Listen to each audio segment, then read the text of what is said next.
Welcome to the Hollywood Outsider, an award-winning weekly entertainment podcast. And in this episode, we are discussing the 93rd Annual Academy Award winners. It's finally Oscar time. My name is Aaron Peterson. Joining me today is my fellow host, Amanda Sink. Hello, hello. Hey, the Oscars are over, and boy, is that a mixed bag. Yeah, there's mixed responses for sure, but there were certain things that worked and other things that were just like, what? Who authorized this? Well, we'll definitely be talking about that here in a second. Yeah.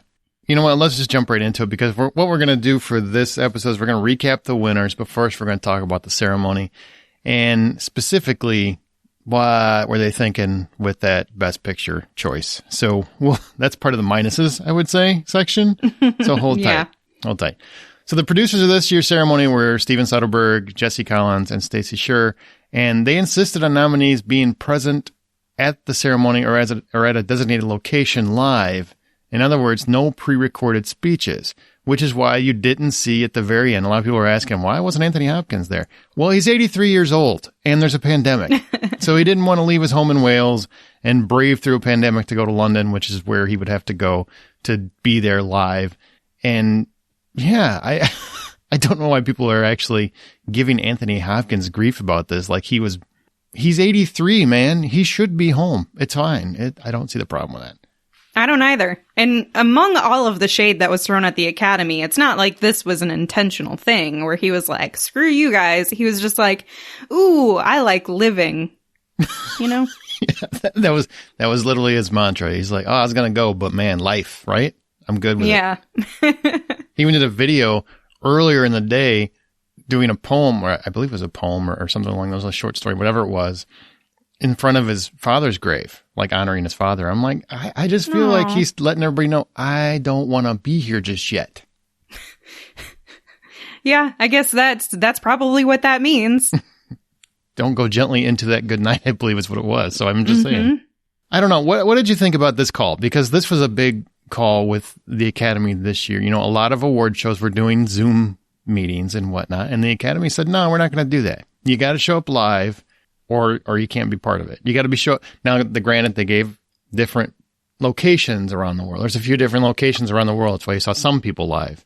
But they had to be where the Academy deemed them to be. They couldn't just call in from their house.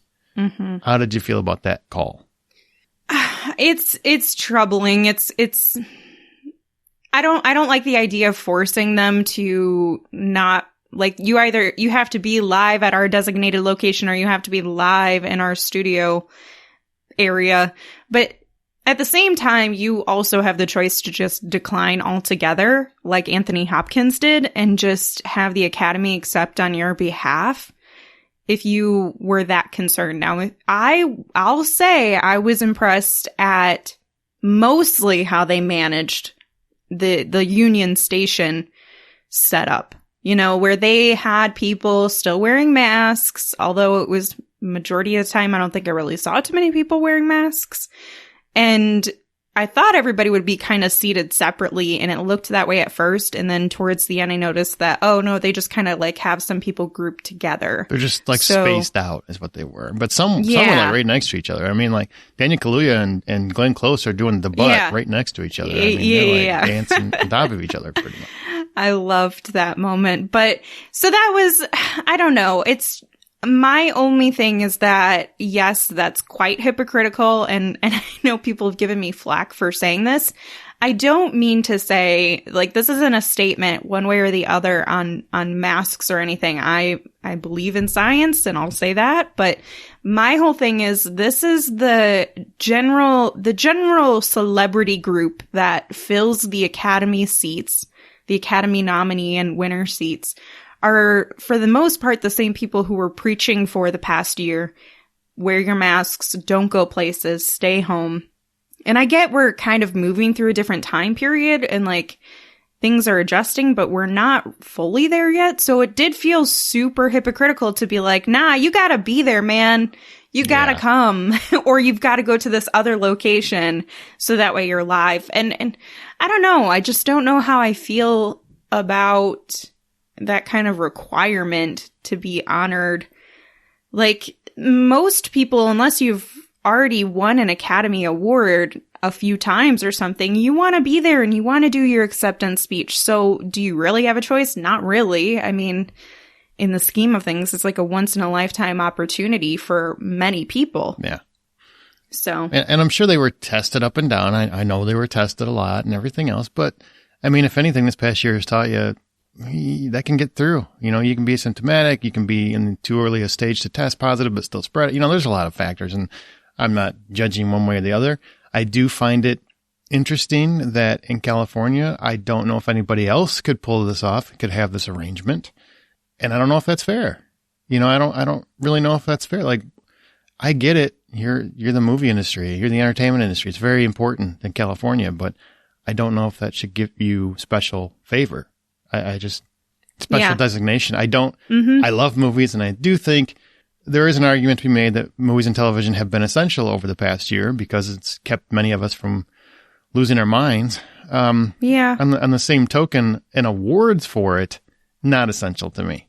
They were deemed essential, basically, workers for this.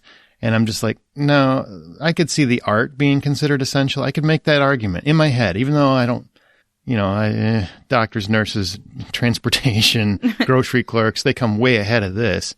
But at least I can see, you know, some of that.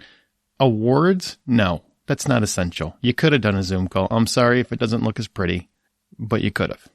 So that's one thing. But teach their own. I'm just saying, stop giving Anthony Hopkins grief. The guy he made the right call. He made the right call. It's not his fault.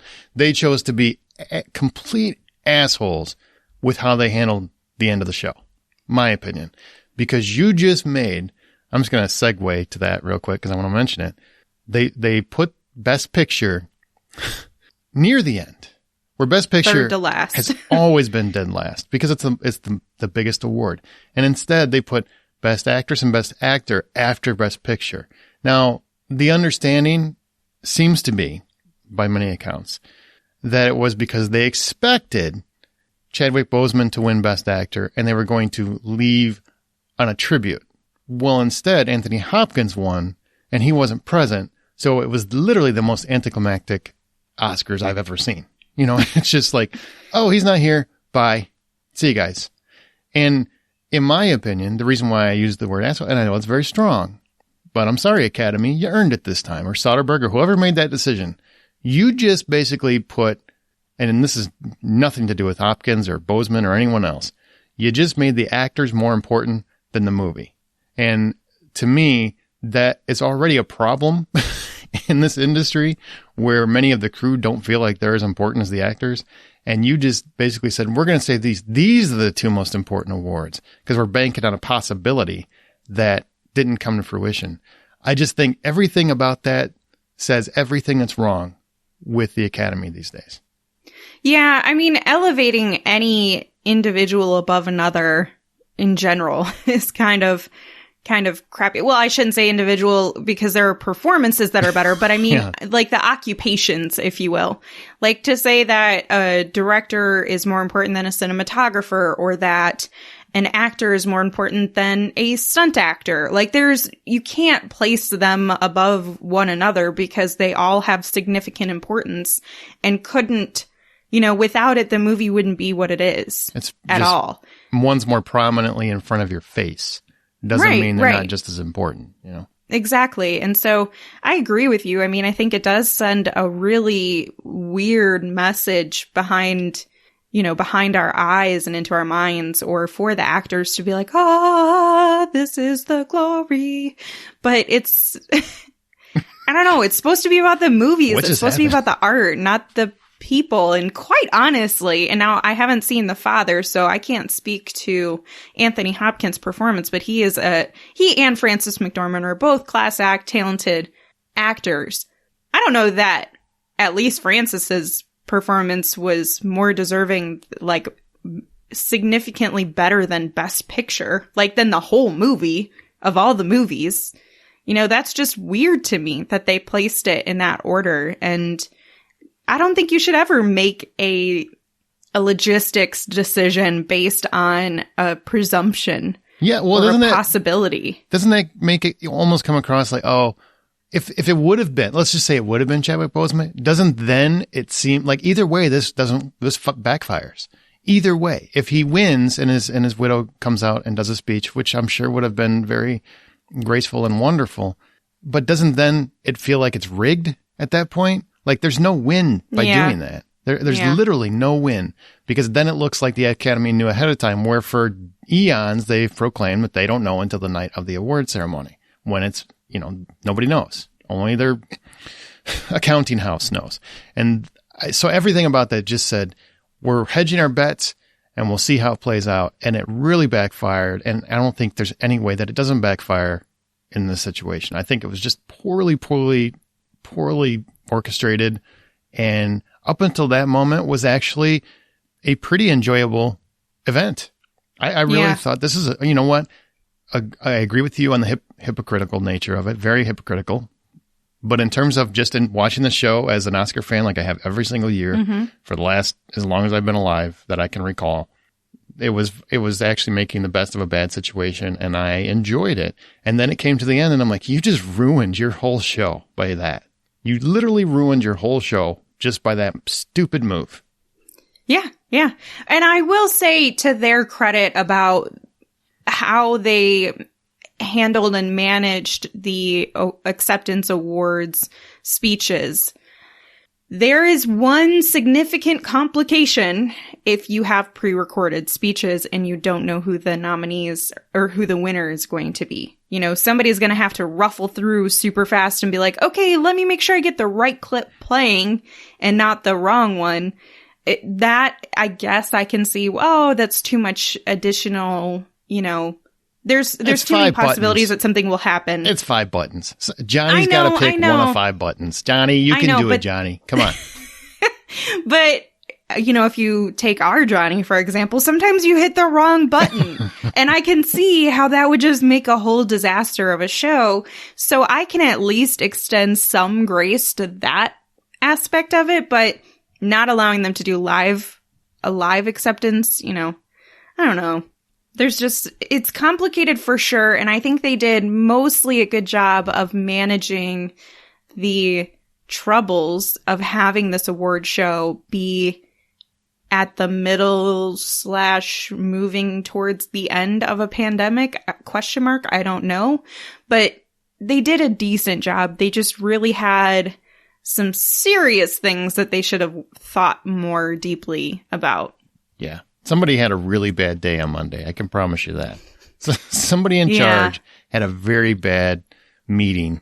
I'm sure socially distanced, but there were probably things being thrown in their direction. Be my guess.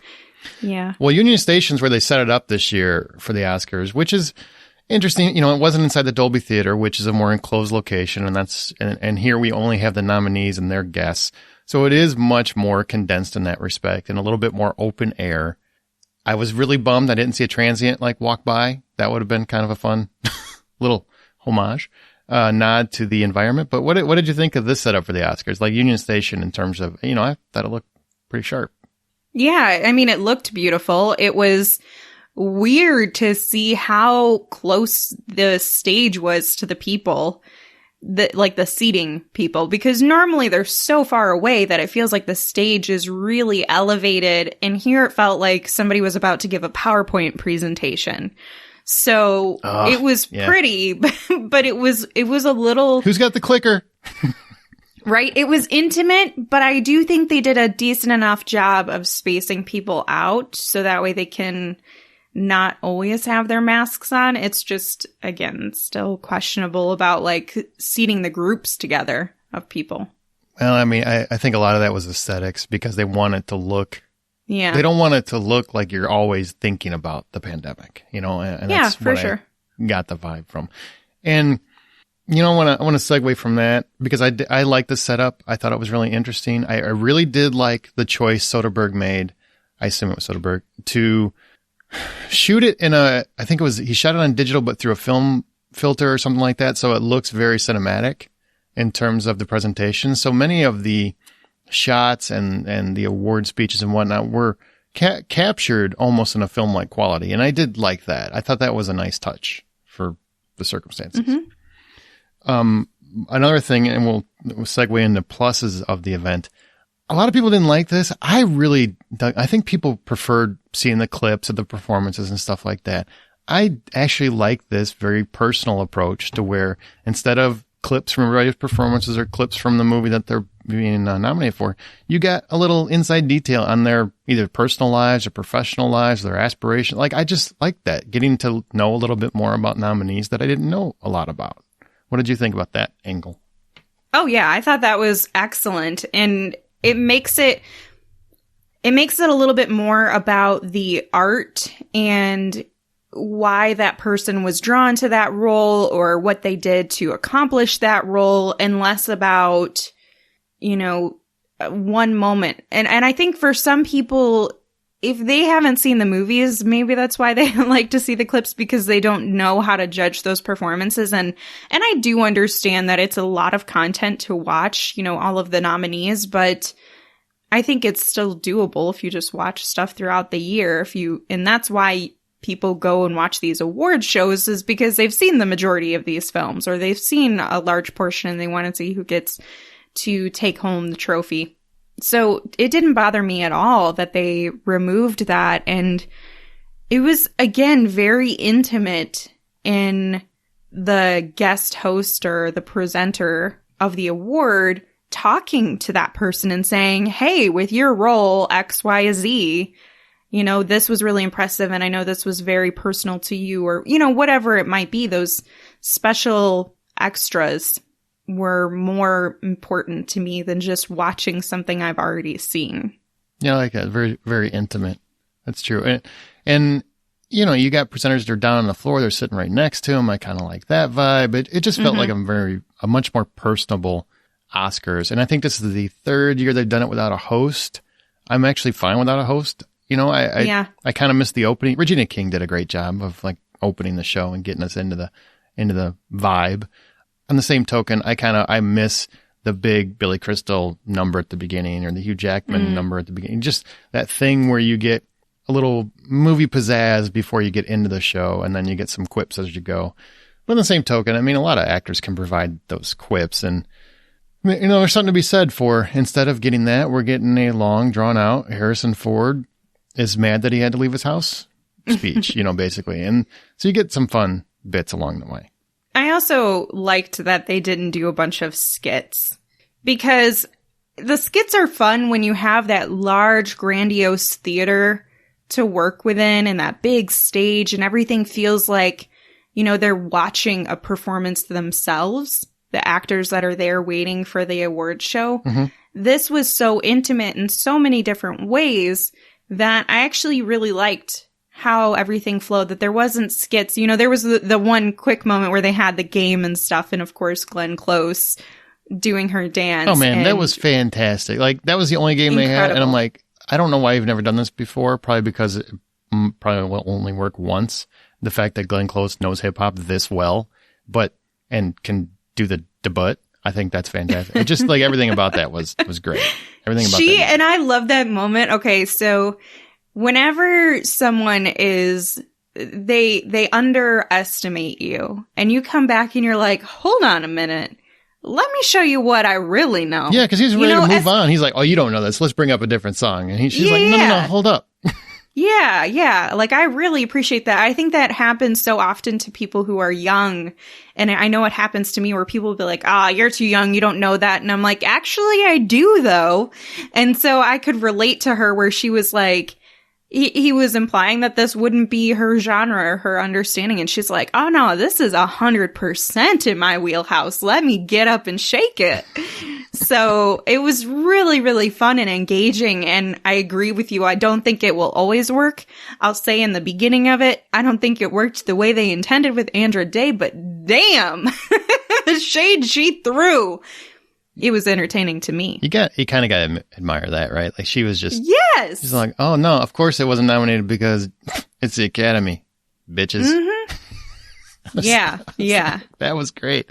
I'm like, oh, you didn't expect that, but she did it. Good for her. I loved it. Yeah, that was great. And it really makes me mad that Purple Rain didn't even get nominated. Are you serious? I assumed it won because it's that fantastic. Iconic. Yeah.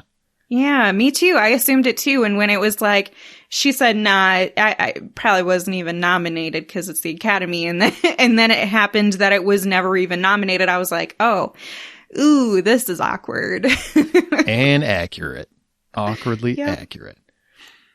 What are your biggest minuses with the show? Or unless you had more pluses, like more things that really stood out to you as positive. Either way.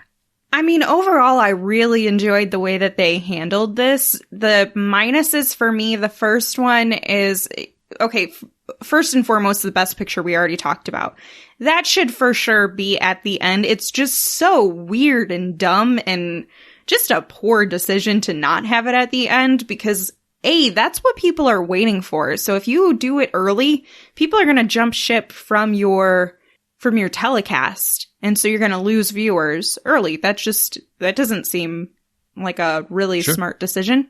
But the thing that really bothered me otherwise in this is the in memoriam was like, now I could understand that there was like the music was different than we anticipated, but it was supposed to be more of like a celebration of life.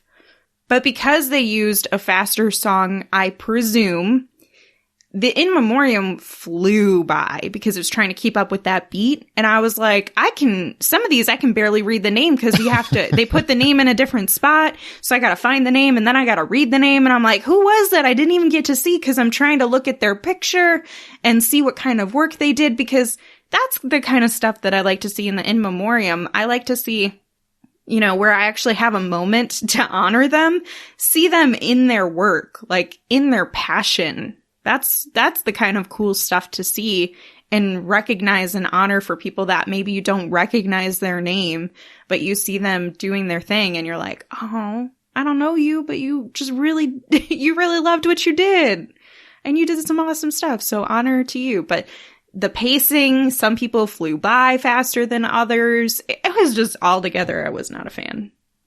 Yeah.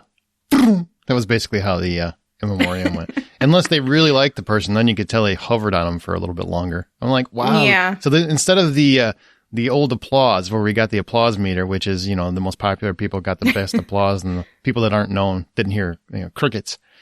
Essentially, they did that with the speed and depth at which the names are thrown out there. So, some of them, if they're not known, they basically, it was like, the old animation where you would just draw the pictures on the pages and then flip through them real quick. That's basically how that was done. But if you were known, well, you got a few seconds. Carl Reiner's up there for 45 minutes. Everybody else. So. Yeah. Hey, what are you going to do? DMX even flew by. I was like, okay, give me a minute for my dude. Yeah. I mean, he outshined Steven Seagal for crying out loud. Like, give him a chance. Exit wound shout out. All right. So just overall for the event itself, if you have to give a score for this year's event, what would it be from 1 to 10? 10 being a masterpiece, 1 being, I don't want to watch this again. Probably a 6, 550 or 6. The faults that they had were pretty significant to me. So I'll probably keep it at a 6 because I still enjoyed it and they were still good on their timing. It didn't run super long or anything. I love that. Yeah, for sure. But, those 2 flubs that I talked about, those big minuses really, really hurt my enjoyment of the show. And it's funny because they happened right around the same time. It was in memoriam and then best picture. So if you're like Aaron and you went to pee at the end of the in memoriam and you came back to best picture and you wonder, how long did I pee for? Because I must have missed both of the acting categories. No, it's just weird that they flubbed that whole section. I want to thank you for sharing that private moment. You're welcome. I'm not going to tell you any stories again. I'll tell you that. I'm not doing it. Well, here's what I would say. I would say 6 as well because I did enjoy it. It was probably an 8 until Best Picture. Honestly, that just really pissed me off. I mean, I can't even. It's not even like a critical thing where I just think, well, that was ill-advised or poorly decided. I thought it was really just shitty. Honestly, I just thought it was a bad thing to do to everybody involved, especially people that work on those films. I just ill-advised. I saw what they were going for, but it was a poor decision. Mm-hmm. All right, so we're going to get to the winners in just a minute, but first, New today on digital and on demand, Georgina Campbell from Black Mirror and Luke Benward star in the pulse-pounding action thriller Wildcat, when an ambitious reporter stationed in the Middle East is taken captive by a dangerous militant group who believes she is a CIA operative. She must find a way to survive and turn the tables on her assailants before they carry out a deadly terrorist attack.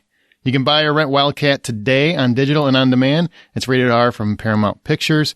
If you listened to last week's episode, you would have heard my review on Wildcat. I did enjoy it. I do recommend it. And if you want a chance to win one of 5 digital copies of Wildcat, email us by May 4th, 2021 to contests@thehollywoodoutsiders.com. That's contest@thehollywoodoutsiders.com. Just in the subject line, use the title Wildcat and tell us your name, and we will be picking 5 winners from there and letting you know accordingly. So don't forget, Wildcat. Now available on digital and on demand. As far as our show, remember you can always find more information at thehollywoodoutsiders.com. Join our Facebook group, or we're on Twitter @BuyPopcorn. But right now, we're going to hit the winners from the Oscars.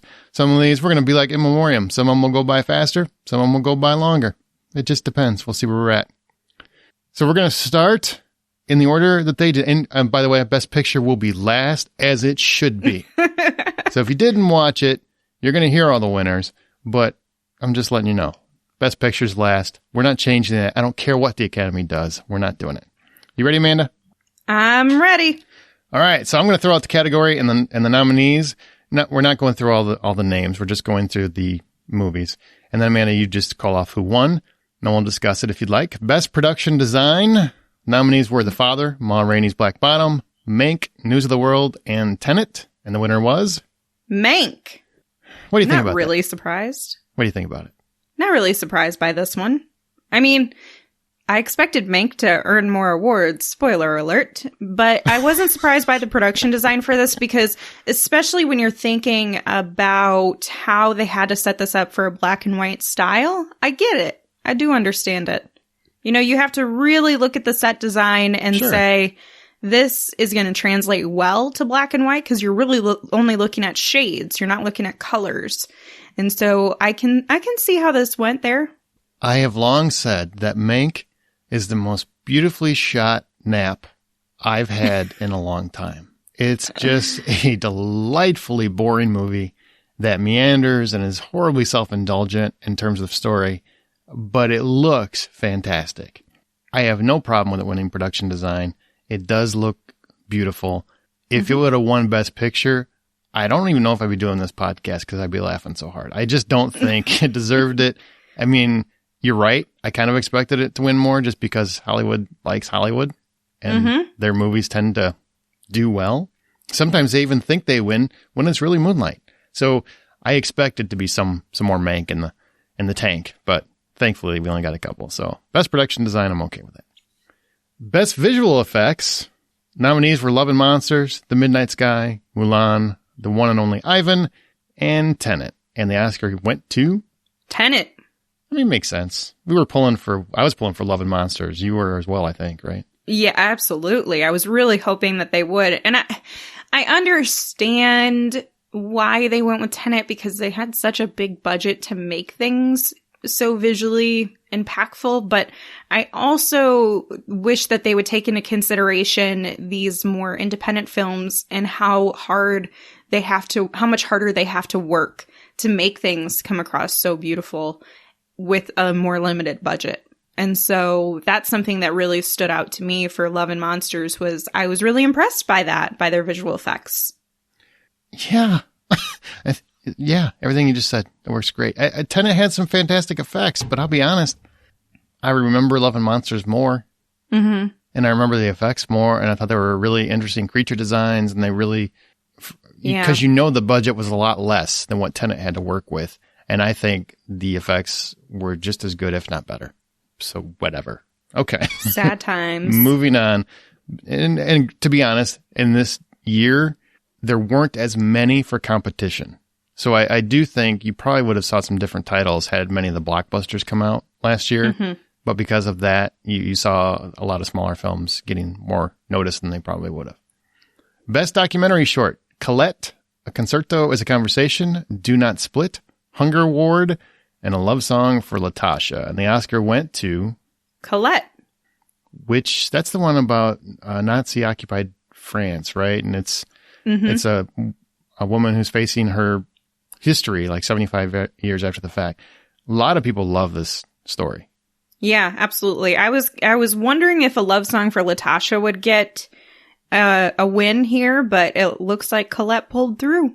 All right. Best animated short, Burrow, Genius Loci, If Anything Happens, I Love You, Opera, and Yes People. And the winner was, if Amanda would tell us. Sorry. If Anything Happens, I Love You. And what did you see that one? I know we don't see all the shorts for sure. No, I didn't, but that one was the really interesting one on Netflix, so I know about it, and I think I watched part of it, and it's about these two parents, and it's really interesting how it was animated, but these two parents are trying to deal with this emotional void with the death of their child to a tragedy. So, this kind of goes back to what a lot of parents are suffering with, especially over the past few years, as we've seen an increase in school shootings. They really wanted to come in and talk about what the parents feel. And that's really what the purpose was about talking about that grief. And so if you haven't seen it, it's short. Go watch it on Netflix. Well, I mean, I would assume it's short. It won Best Animated Short. If it was really long, I'd feel like that's a weird category then. Yeah. But it makes sense in this year because they just do things that don't make any sense. So why not? All right. Best live action short nominees were Feeling Through, The Letter Room, The Present, Two Distant Strangers, and Wide Eye, and Two Distant Strangers won, which is a really good short if you haven't watched it. It's very timely. And I totally stole that again. Oh my God. I just did it. It's a habit. Hey, Amanda, which one won? Sorry. Two Distant Strangers. Okay. That's okay. Sorry. This is one that's it's exploring the deaths of Black Americans during their encounters with police. And that is extremely timely, with everything that's happened. I mean, not that it hasn't happened for a long time, but now the general society is coming and making it a consistent topic and concern and requiring change. And so I'm not surprised at all that this one won. Well deserved. I wasn't either, but I am surprised that I stole the answer again, and I got to stop that. I've hosted this show for so many years, my brain just goes into it, and I forget. So I apologize. That's my fault. So you're leaving this in here, then? Okay, we're not editing any of that out. No, people should know my faults. I think they deserve to know the truth, and also, I don't want to spend the extra time. Let's be honest. I'm just willing to take the hit. Fair enough. Write the email. Go ahead and make yourself happy. Let's go to Best Sound. The nominees are Greyhound, Mank, News of the World, Soul, and Sound of Metal. And the winner is Sound of Metal. And I'm really, really happy that this one won. It was a great film if you haven't seen it. I think it was a very deserving film because the whole film centers around the lack of sound, obviously, and the loss of sound. And they do such a brilliant job of mixing the two. Mm-hmm. That I really feel like this category was theirs to begin with. You know what I mean? It just felt right. Yeah. Yep. All right. Best film editing. The nominees were The Father, Nomadland, Promising Young Woman, Sound of Metal, and The Trial of the Chicago 7. And the Oscar went to Sound of Metal again. Boom. Boom. And that was the lovely category that Harrison Ford presented, where he talked about the fact that many editing notes that he had to the editors for Blade Runner were just ridiculous. And he's like, hey, that was a great film. So stop picking our movie apart. I thought that was an interesting insight into the editing process. Yeah. Yeah, definitely. And I love how they really gave, I don't know if it was during a speech or someone was talking about it, but I recall someone mentioning how you really have to love the work you do.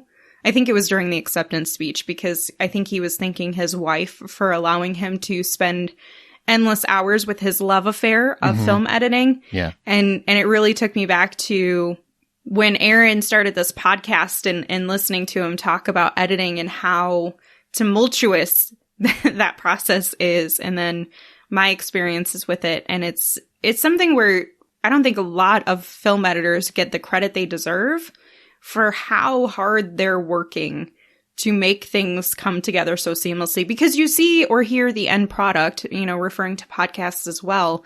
and it comes together so perfectly, and you don't hear any of the flaws. And yet, if you were there during the initial recording or the initial filming, for example, you'd be like, wow, this is really just jarring and disjointed.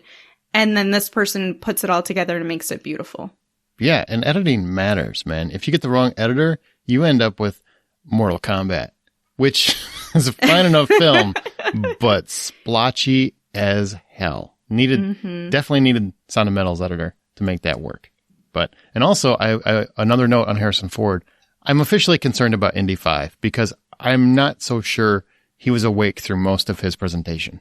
Oh, I'm so excited for Indy 5 when he comes out. I'm like, oh shit. I actually did the Temple of Doom move. I'm like, oh shit. Well, we'll see what happens. This is why stuntmen deserve a category of their own, right? Because they're going to have to make him look good. absolutely. All right, Best Costume Design nominees were Emma, Ma Rainey's Black Bottom, Mank, Mulan, and Pinocchio. And the Oscar went to? Ma Rainey's Black Bottom. Isn't it Ma Rainey's Black Bottom? Ma. Yeah, did I say it wrong? You just said it like a whole word. Oh. Ma Rainey's. Like it's French. Yeah, Ma my Rainey's. bad. My bad. Also, I think it's a fun fact. Anne Roth, who won for the costume design, she made history as the oldest individual to win an Oscar. Oh, she even beat Anthony Hopkins? Yeah, she's old. She's older than us. She's seasoned. Yeah, there you go. Like a fine wine or spice or something that's seasoned. I don't know. Yeah, she's 89, so she just barely beats Anthony Hopkins. I guess we'll have to keep trying. We'll have to pull another upset in about 10 years. Get that back. All right, Best Makeup and Hairstyling. The nominees were Emma, Hillbilly Elegy, Ma Rainey's Black Bottom, Mank, and Pinocchio. And the Oscar went to? Ma Rainey's Black Bottom. Which was also of note because...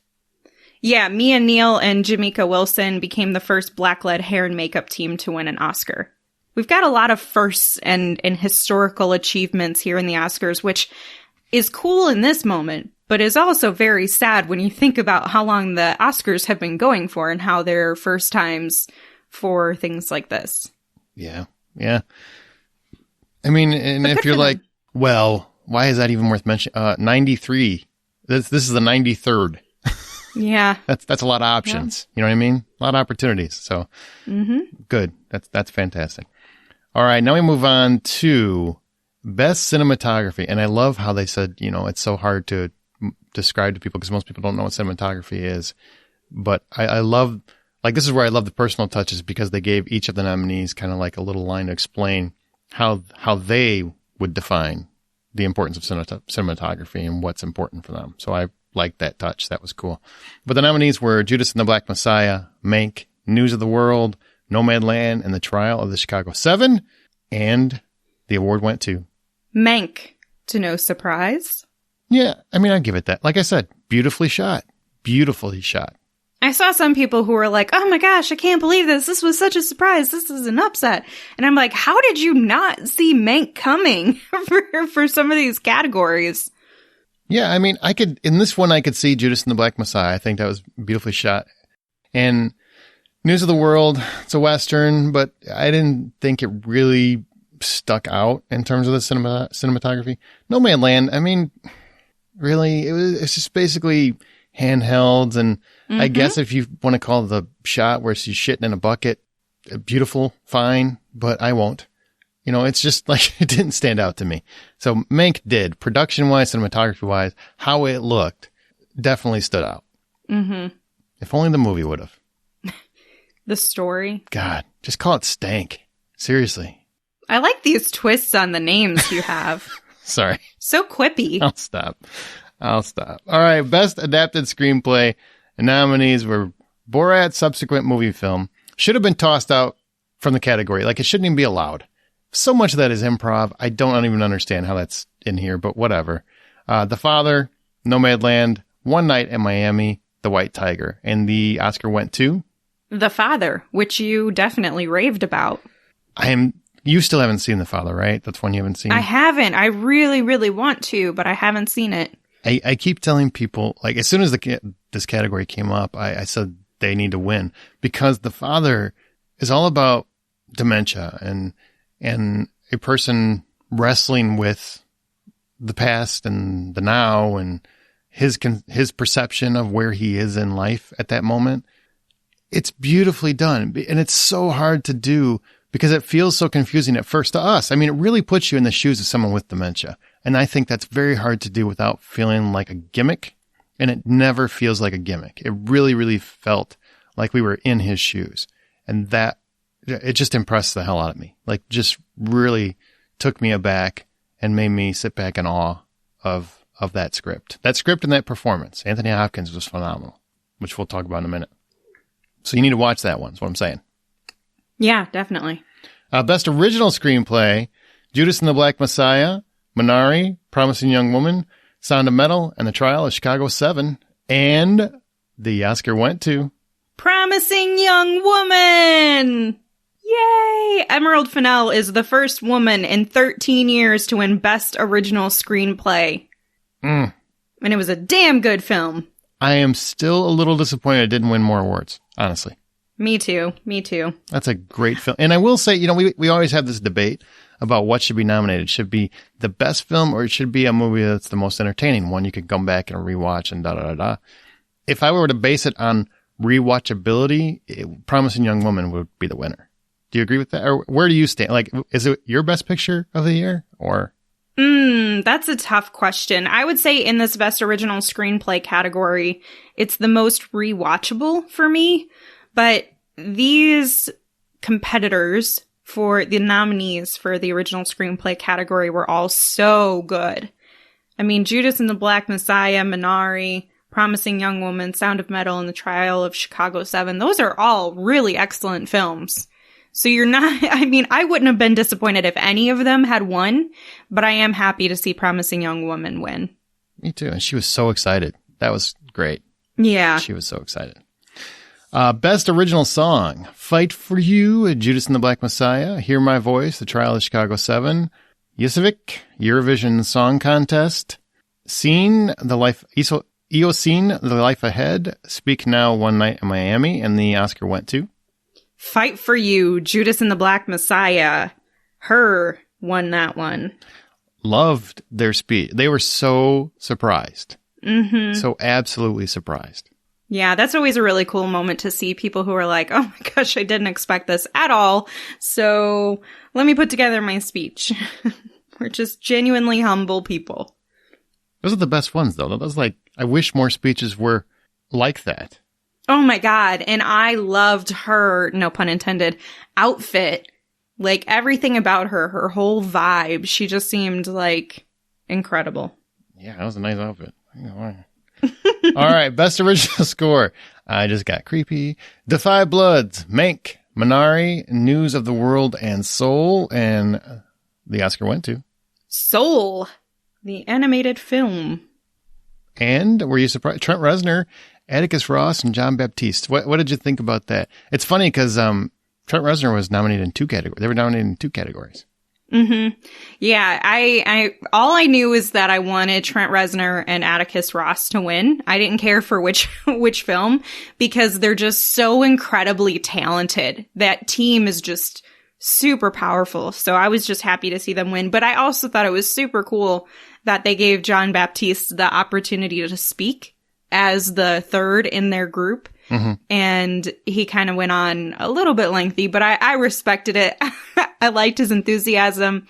It was obviously a very incredible opportunity for him and an incredible moment in his life. So I thought it was cool that Atticus Ross and Trent Reznor kind of took the backside for him to go up there and talk, for Baptiste to go up there and talk, especially. They're just like, we've been in this business for a while. This is your first big award. Mm-hmm. Take it, earn it, enjoy it.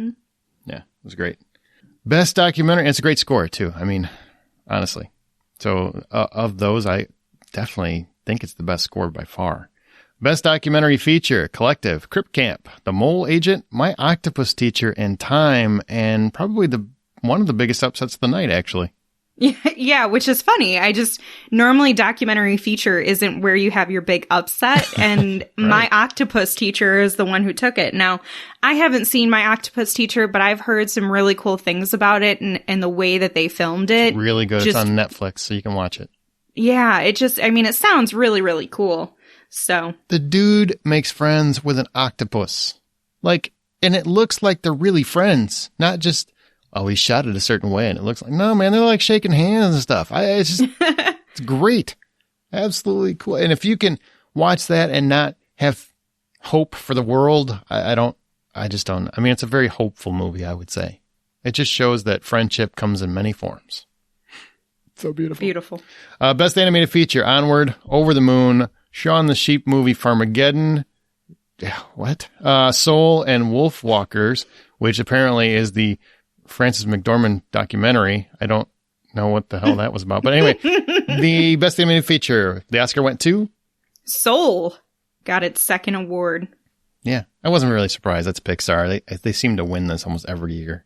Yeah, basically. I was a little hopeful for Onward because between the ones that I had seen, that was the one I enjoyed the most. Mm-hmm. But Soul is still a good pick, so not mad. Not mad about it. I like Onward. I mean, Onward and Soul were both probably the two that I went. Wolfwalkers is an interesting movie. I would like to see that redone with a bigger budget and traditional animation. I just would like to see what that would look like. Best international feature, Another Round, which I talked about on the last 2 episodes ago, I think. Better Days, Collective, The Man Who Sold His Skin, and Quatfare Sedi. I'm not sure that that's how you say that, but Another Round is our winner. I'm almost positive it's not how you say it. Don't hold it against me. Don't hold it against me. I only speak barely plausible English. So there you go. Another Round won. What you said. Correct? Yes. I heard you were yep. Okay. Have you watched it yet? It's available on Hulu. I haven't, but now I need to. I'm very disappointed. So when I recommended it, you didn't need to, but no, it wins the frickin' award. Now suddenly. All right. Don't even start here because I had to use Patreon to get you to watch a movie that I've been telling you to watch for forever. I'm busy. I'm trying to catch up on all these movies. That's the problem. Yeah. Well, I was busy watching other stuff. That was probably the most emotional moment of the night because the director was talking about how he lost his daughter right after filming started. His daughter was supposed to be in the movie. It was a really sad, but also kind of powerful moment. So you should YouTube that speech. I think that's beautiful. Well, and also YouTube Tyler Perry's speech, because I think in terms of powerful, his really just blew it out of the park. Knocked it out of the park, I think is what the idiom is. That's what the kids are saying. You know what? You're going to hear that one at the very end. You're going to hear part of it. Oh, okay, good. Because it was beautiful. And I was like, dude, I get you. Like, I'm going to refuse hate too. That's how we're going to close this podcast. Nobody can do it better than Tyler Perry because, man, he knocked that out for his humanitarian award. We'll get there later. But first, Best Supporting Actor. Here's where we'll throw some names in there. Sacha Baron Cohen, The Trial of Chicago 7. Daniel Kaluuya, Judas and the Black Messiah.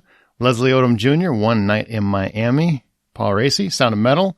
Lakeith Stanfield for Judas and the Black Messiah. I feel bad for those two. Like they're in the same category going against each other. But the winner sitting next to each other. Yeah. The winner is Daniel Kaluuya, Judas and the Black Messiah. Well, not even sitting next to each other. Lakeith Stanfield's in the upper row. He basically is in the bleachers. And they got. Oh, at the end, weren't they sitting together? I don't think so. I think they were in different spots. But I could be wrong. Bad. I could be wrong. It looked like one of those hedged bets thing where the Oscars like, well, I think Daniel's probably going to win this bad boy, so why don't we just put him up front so he can get to the stage a little faster? That's what it looked like to me. But ouch. Could be wrong. So what did you think? Deserved, right? Oh, absolutely. What an incredible performance. I mean, not to say that I wasn't wowed by these other performances. They all deserve to be nominated for sure. And I really liked Lakeith Stanfield's performance as well in Judas and the Black Messiah. That was overall a really wonderful film, powerful film. But Daniel Kaluuya, I mean, he motivated you. Like, he inspired you. He had just that personality and that, I don't know. There was just something about it at all times where I was like, okay, whatever you say, man, I'm with you. Like, I am here. I will do whatever you need me to do. I believe the response is, I am a revolutionary. I believe. All right. Well, we're going to hear a little bit of his speech as well, because I love hearing his accent, because I've seen him in so many movies. When I first heard his accent, I was like, wait, what? Who? What? It is beautiful. It is beautiful. Yeah, very, very strong accent. I'm like, you do masterful. People don't give people with accents enough credit for sounding like they don't have an accent here in America. Mm-hmm. And I think that's pretty fantastic. So here is a little bit of his really powerful speech from Daniel Kaluuya. And to Chairman Fred Hampton, bro, man, what a man. What a man. How blessed we are that we lived in a lifetime where he existed. Do you know what I'm saying? You know what I mean? Like, thank you for your light. He was on this earth for 21 years. 21 years, and he found a way to feed kids, breakfast, educate kids, give free medical care against all the odds. He showed me, he taught me. Him, Huey P. Newton, Bobby Seale, the Black Panther Party, they showed me how to love myself. And with that love, they overflowed it to the black community and to other communities. And they showed us that the power of union, power of unity, that when they play divide and conquer, we say unite and ascend. Thank you so much for showing me myself. And yeah, man, there's so much work to do, guys. And that's on everyone in this room. This ain't no single man job. That's some real. And I look to everyone, every single one of you. We got work to do. Do you know what I'm saying? And I'm going to get back to work Tuesday morning, because tonight I'm going up. We're going up. You know what I mean? We're enjoying ourselves tonight because we've got to celebrate. We've got to celebrate life, man. We're breathing, we're walking. It's incredible. It's incredible. Like, it's incredible. My mum met my dad.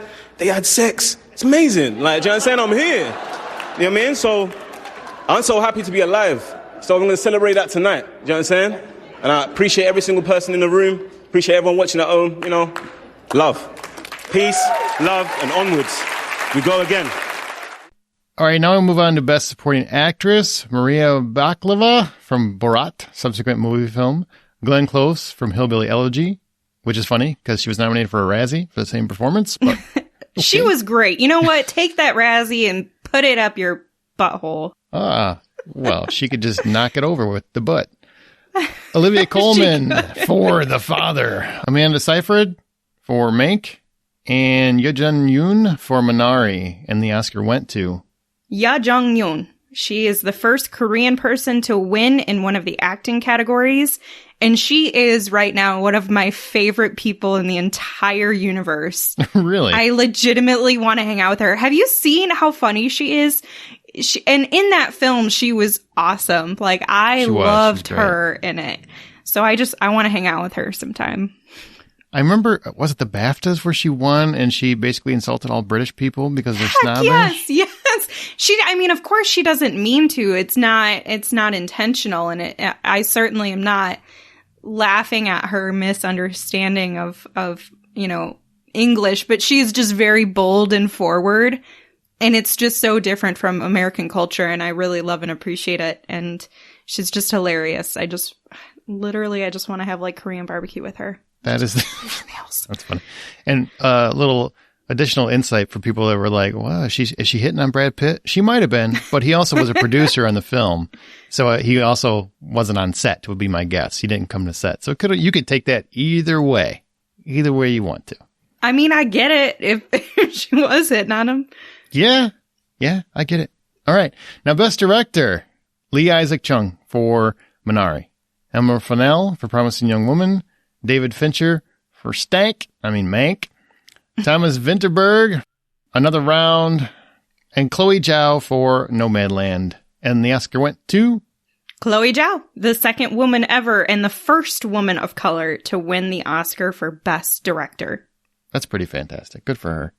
Even though I'm not a fan of the movie, I admire, it's one of those things where I respect what she did with the film, so I can definitely see her getting Best Director. Best Picture, got a different opinion of, but Best Director, I will give her. Absolutely. That she basically took a couple actors and worked them around real people and got real emotions and real heart, I guess, from many of the people that she was having act who weren't really professional actors. And I think that's hard to do.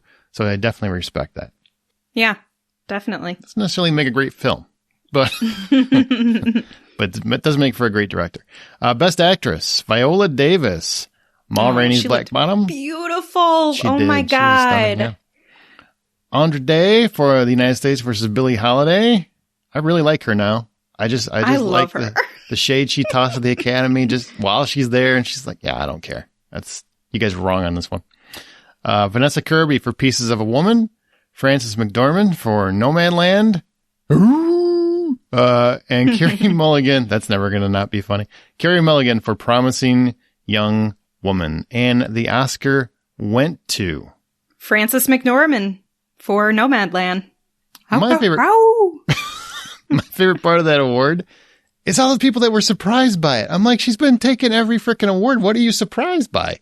I just don't understand. She's winning everything. Literally everything. I mean, she was one of the only things that was really good about that movie, to be fair. I mean, yeah. She was great. The movie was not great. The directing, I can understand the inspiration and the work that she had to put in. Yes. Yep. Yeah, I can respect all of that.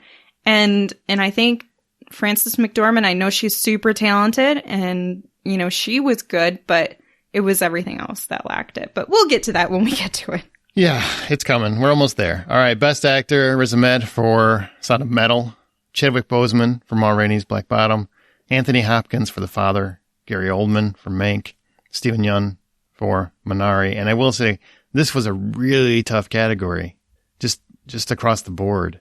But the Oscar went to Anthony Hopkins for The Father. Now, here's where I got to ask you a question. First off, Chadwick Boseman was definitely seen as a front runner for this award.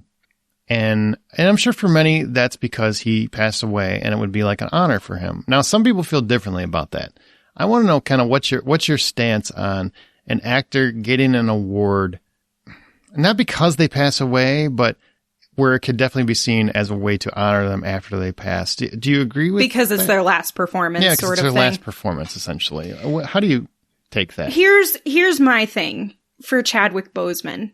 I don't know anybody who has the strength and the courage and the bravery to, I mean, he was not only fighting cancer, he was performing like a top-notch actor. We didn't know that there was all of this going on underneath. So for me, that stands out as an incredible performance to be honored, to be awarded. I mean, there's a component, I feel like you have to consider all of the attributes and all of the circumstances of the situation, of somebody's performance, of somebody's editing, of, you know, all of those different things. Like, you have to account for everything. And when I see Chadwick Boseman, who we know is incredibly talented, pull off another great performance, but doing it while dealing with cancer, I mean, I just don't know how anybody can compete with that. Most people who are going through cancer can barely get up and live their day to day. And he kept that as part of his very private life because he wanted to continue doing his work, doing this art. So I definitely think that, you know, he should have been honored with that, but not just because he passed away and it's his last performance, because of everything he had to do in spite. And so that way he could give a great performance. And it was still Oscar worthy. Yeah. Yeah. I mean, that's a great pitch for me. I totally get where you're coming from. It would definitely be between those two. I do think, you know, it isn't one of those things where I've seen actors nominated after they passed away. And I'm like, okay, well, that's just throwing them a bone because they died. And I am not a fan of that. What you're explaining, I agree with that. I do think his performance was Oscar worthy. Easily one of the best performances of the year. He'd be nominated whether he was alive or not. I do think the cancer adds to that. Whether you want to factor it in or not, it adds to it. On the same note, like, I can't take away from Anthony Hopkins because I know you haven't seen the film, but he's absolutely brilliant in that movie. It's probably, and I'm talking about a guy who was Hannibal Lecter and basically created the character, even though the character wasn't new then. You know, I mean, he had been in books, had already been in a movie, and he still made the character his own. Man, it's a really hard performance to watch because it's so good. That's what makes it uncomfortable to watch, because it's so good. So I wouldn't fault either one of them for winning. But I do fault people for thinking it should have been one way or the other, because I just don't think that's right. I think people should judge it on their own perception of what the best actor should be. And both of those actors were deserving. Actually, everybody in the category was deserving. Mm-hmm. Even Gary Oldman. I didn't even like that movie, but he still gave a fantastic performance in a bad movie, honestly. And but yeah, I would have been mad if he won, though. Honestly, between the other candidates, are you kidding me? Yeah. And Chadwick Boseman honestly should have been nominated so many times by now, because I know Black Panther made him super popular, but he took so many icons and made them his own character, which is insane to me. James Brown, and just go look through his filmography. He's done it like 4 or 5 times now. He's just a wonderfully talented actor, was a wonderfully talented actor. What I would say is, regardless of the award, I think because of circumstances, and I don't mean to, you should give one actor any more favor than anyone else, but because of his circumstances, the height of his career, came out of nowhere, I think there should have been something. And his importance to the Black community. I think there should have been something for like a tribute specifically for him, or in the memoriam, a little bit something. I don't know. I don't know how you do that without feeling like favoritism. I honestly don't know the answer to it, but there could have been something. I don't think it's necessarily favoritism. I think it's honoring someone that a lot of times when someone is going through a medical condition or disease, or they're literally dying, they don't continue doing their work. They don't continue trying to inspire others.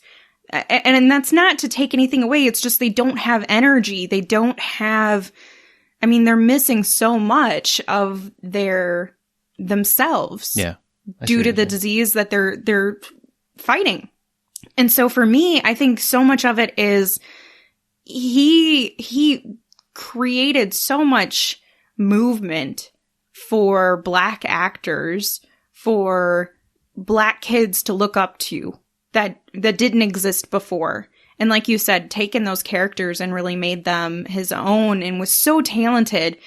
But in spite of everything he was going through, continued to, I don't want to say serve the world, but he kind of did in like a very selfless way. He was like, you know what? This gives me happiness. Obviously he wouldn't keep doing it if it didn't make him happy, but he also loved to make people smile. That's super evident from everything that we've seen about him and all of the things that he was doing to make little kids smile, or to, reach out and hug these individuals that came to him and were a huge inspiration for them, and gave them a piece of entertainment that they had been missing for generations, for years, decades.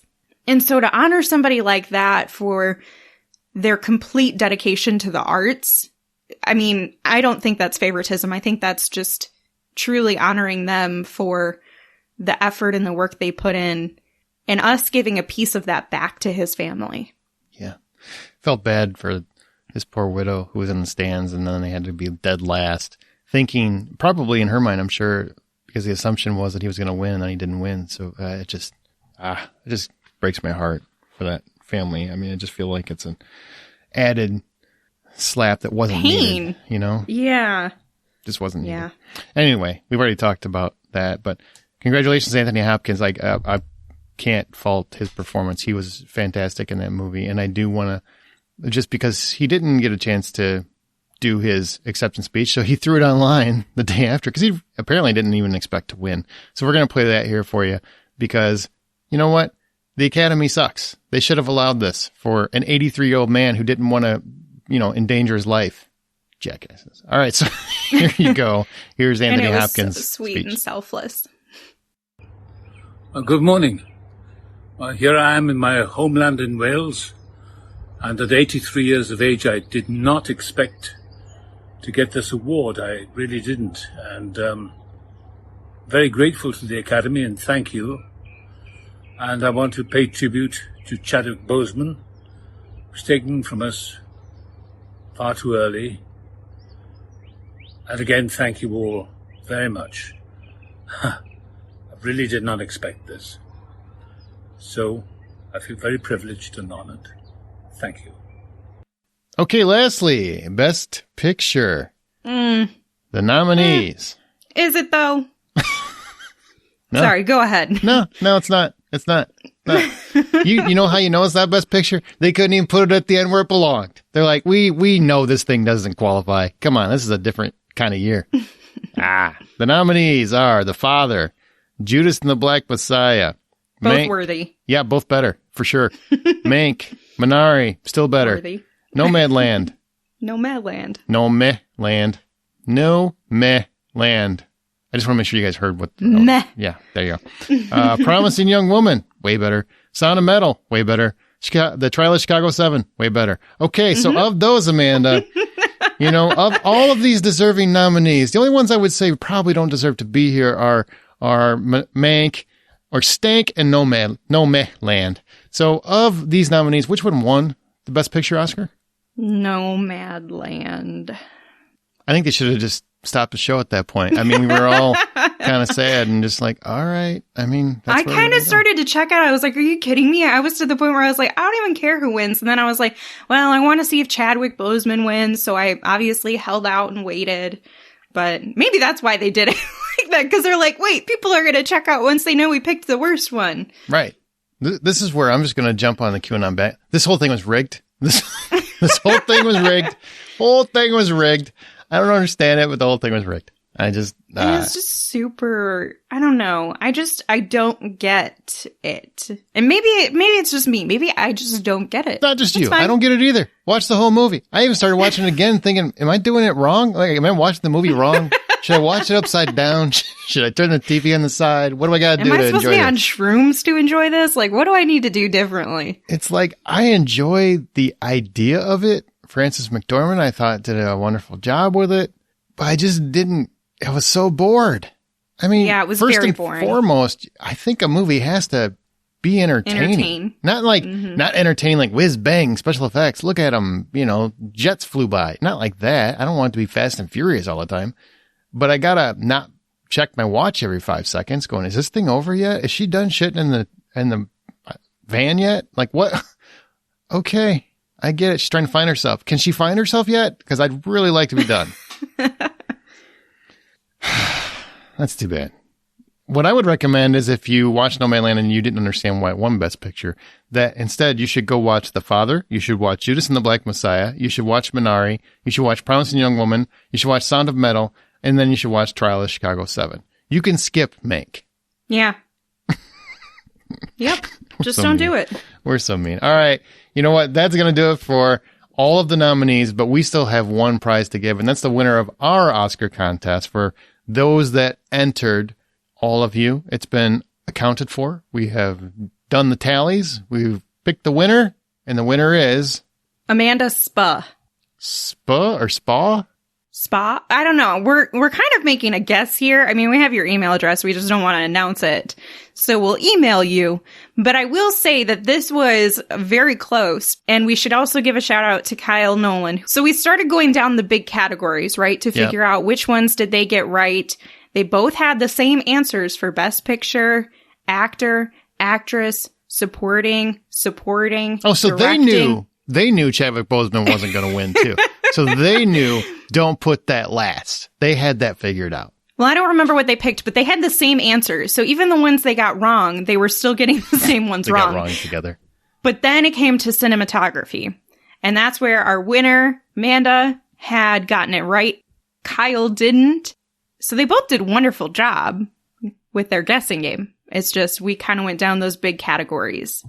We go by category when we have ties, which has happened a couple times in the past. So, that's how it goes. Thankfully, we didn't have to get down to the short subjects, which sometimes can be the deciding factor.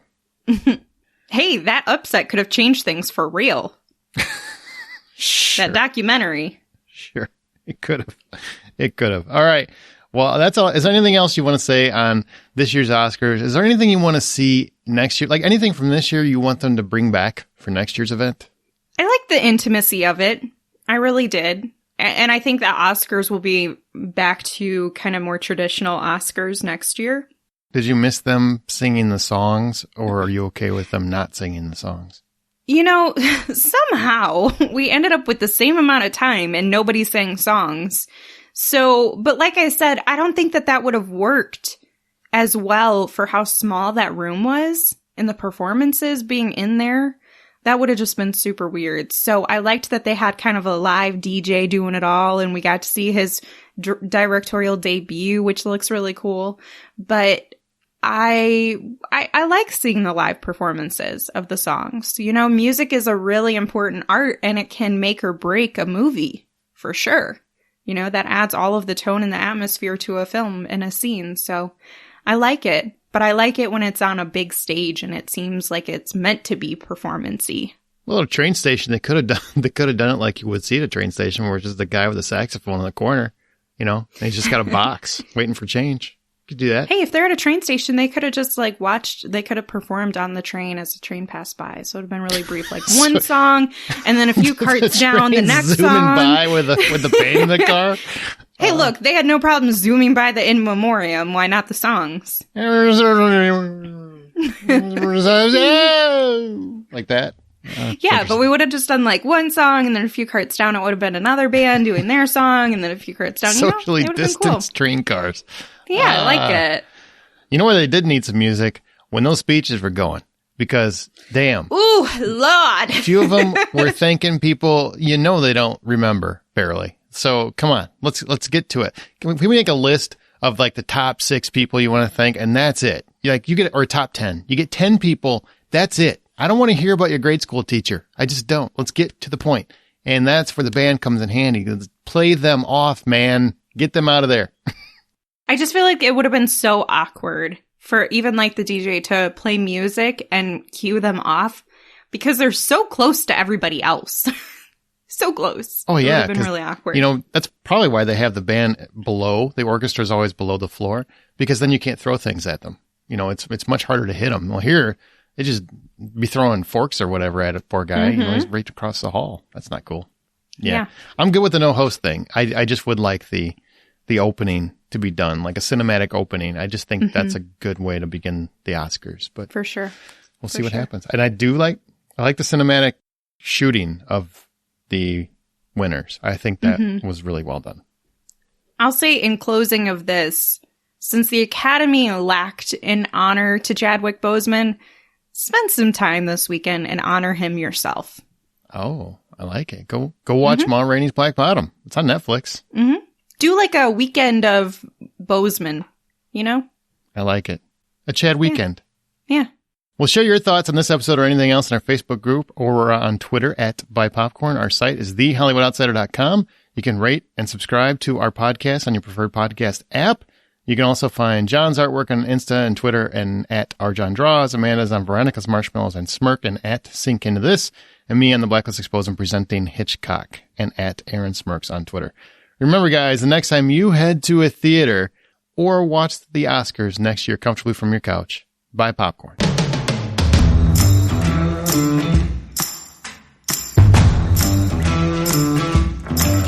Boy, the Oscars are going to be so different next year. They ain't going to be in a train station. Which is a little unfortunate considering I just gave them $1 million idea. Absolutely. In order to end this episode properly, I wanted to come back to the best speech of the night, which was Tyler Perry, because he was there accepting the Jean Hersholt Humanitarian Award. And he said something I thought we all need to really pay attention to. Take a listen, and everybody have a wonderful week. And I remember being a little boy and coming home, and she was at home, like, what are you doing at home? You're supposed to be at work. She was in tears that day. She said there was a bomb threat, and she couldn't believe that someone wanted to blow up this place where she worked, where she took care of all these toddlers. It was the Jewish Community Center. My mother taught me to refuse hate. She taught me to refuse blanket judgment. And in this time, and with all of the internet and social media and algorithms and everything that wants us to think a certain way, the 24-hour news cycle, it is my hope that all of us would teach our kids, and not only to remember, just refuse hate. Don't hate anybody. I refuse to hate someone because they are Mexican or because they are black or white or LGBTQ. I refuse to hate someone because they are a police officer. I refuse to hate someone because they are Asian. I would hope that we would refuse hate. And I want to take this Jean Hersholt Humanitarian Award and dedicate it to anyone who wants to stand in the middle, no matter what's around the walls. Stand in the middle, because that's where healing happens. That's where conversation happens. That's where change happens. It happens in the middle. So anyone who wants to meet me in the middle, to refuse hate, to refuse blanket judgment, and to help lift someone's feet off the ground, this one is for you too. God bless you, and thank you, Academy. I appreciate it. Thank you.